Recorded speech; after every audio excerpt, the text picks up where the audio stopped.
L'histoire de la maison de l'horreur de Villisca est l'une des plus effrayantes et mystérieuses de l'histoire criminelle américaine.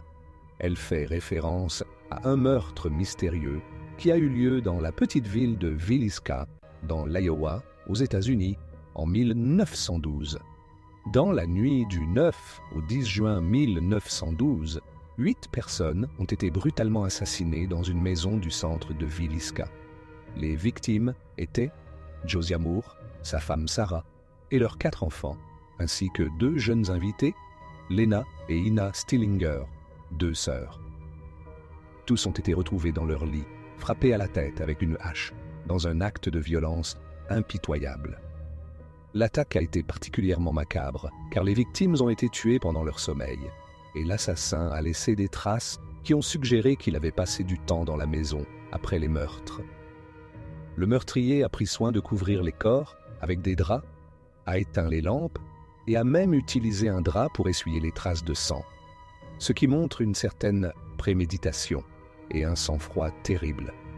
Aucune arme n'a été retrouvée sur les lieux, mais une hache appartenant à la famille Moore a été retrouvée à côté des victimes, ce qui suggère qu'elle avait été utilisée dans l'attaque.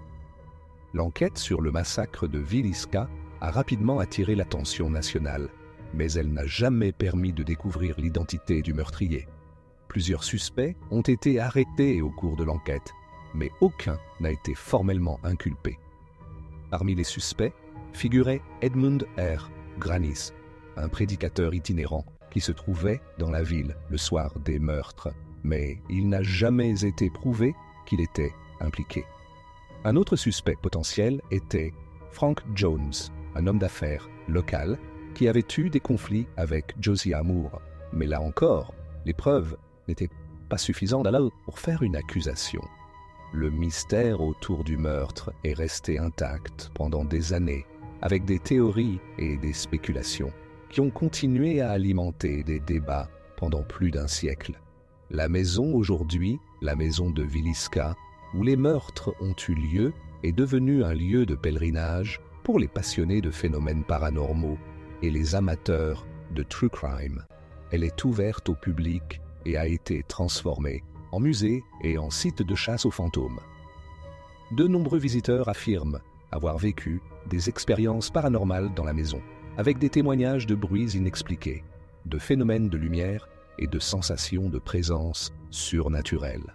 Le mystère de la maison de l'horreur de Villisca continue de hanter les esprits, non seulement à cause des meurtres non résolus, mais aussi à cause de l'atmosphère lugubre qui entoure le lieu. Bien que l'identité du meurtrier reste inconnue, cette tragédie est l'un des meurtres les plus célèbres et non résolus de l'histoire criminelle américaine. La légende. Au-delà des faits, l'histoire de la maison est devenue une légende qui nourrit des récits de spectres et de hantises. Les enfants qui ont été tués dans la maison sont souvent évoqués comme des âmes perdues, et la scène des meurtres a été considérée comme un acte d'une grande cruauté et de perversité. Même après plus de 100 ans, le mystère et l'horreur qui entourent la maison de l'horreur de Villisca en font un élément marquant de l'histoire criminelle des États-Unis, qui suscite à la fois fascination et terreur.